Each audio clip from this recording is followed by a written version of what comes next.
Di ambang senja zaman, ketika dunia seperti tak lagi punya arah, ketika langit tak lagi teduh dan bumi tak lagi ramah, berdirilah seorang wanita. Ia bukan tokoh legenda, bukan pula perawi sejarah. Ia hanya satu dari sekian juta wanita akhir zaman, yang hidup dalam gulungan badai zaman yang deras, yang menjadikan kebenaran sesuatu yang langka, dan kesalahan sesuatu yang biasa. Namanya Zulaiha.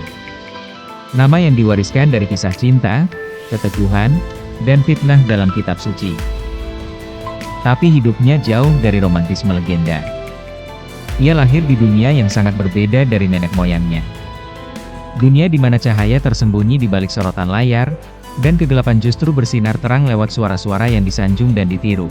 Zulaiha tumbuh dalam generasi yang bingung, antara ingin dikenal atau ingin diselamatkan.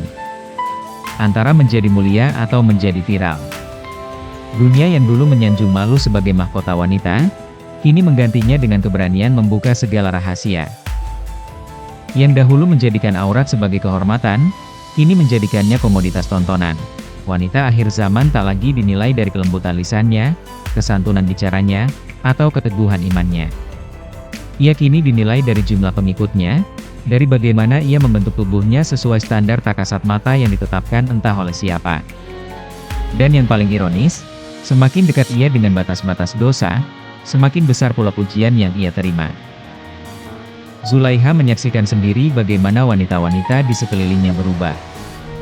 Teman masa kecilnya, Aisyah, yang dahulu bercita-cita menjadi guru, kini menjual waktu dan citranya demi endorsement.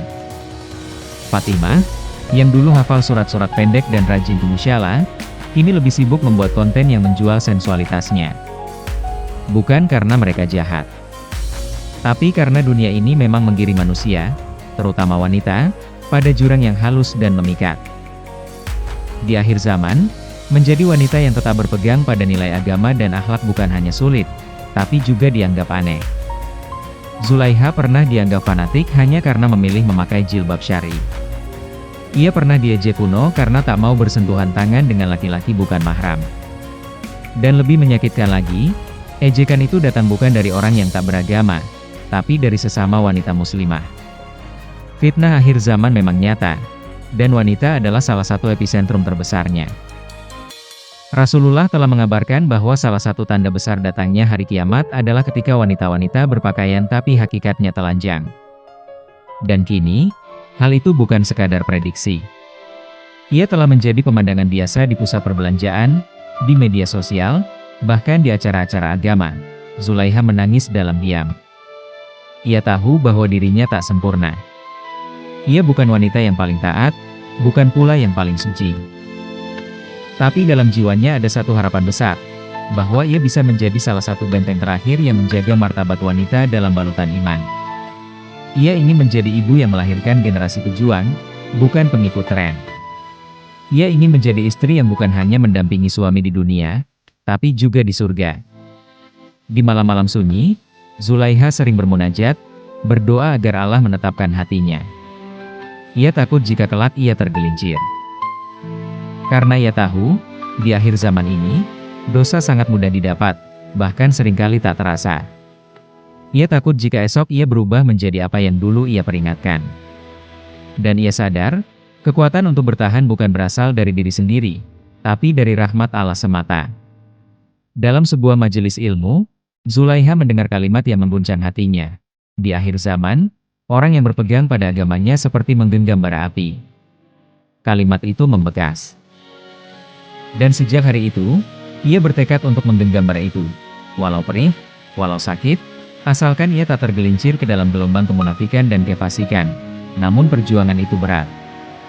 Dunia ini tak suka pada yang berbeda.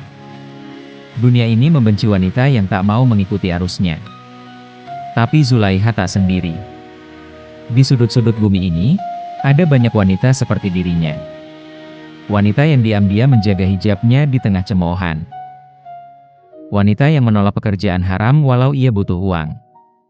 Wanita yang menolak memperlihatkan tubuhnya demi popularitas. Mereka adalah para bidadari yang belum tersingkap. Mereka mungkin tak terkenal, tapi dicintai oleh langit. Mereka mungkin tak punya ribuan pengikut, tapi malaikat mencatat setiap langkah hijrah mereka.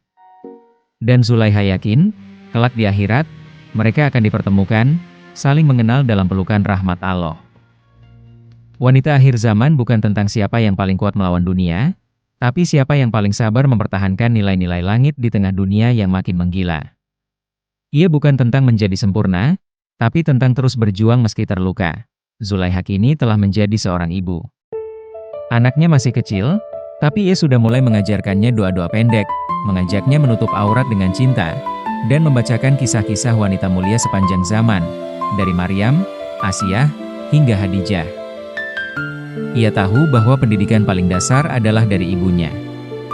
Dan ia ingin menjadi madrasah pertama yang melahirkan pemuda akhir zaman yang tak silau oleh dunia, tapi rindu pada surga.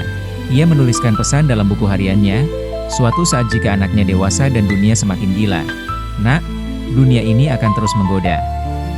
Kau akan melihat wanita-wanita menanggalkan malunya untuk pujian. Kau akan melihat ibu-ibu membiarkan anak-anaknya tumbuh tanpa nilai. Tapi jangan ikuti mereka. Jadilah cahaya dalam gulita. Jadilah penyejuk dalam kegersangan. Jika semua wanita menyerah, maka jadilah yang tetap berdiri.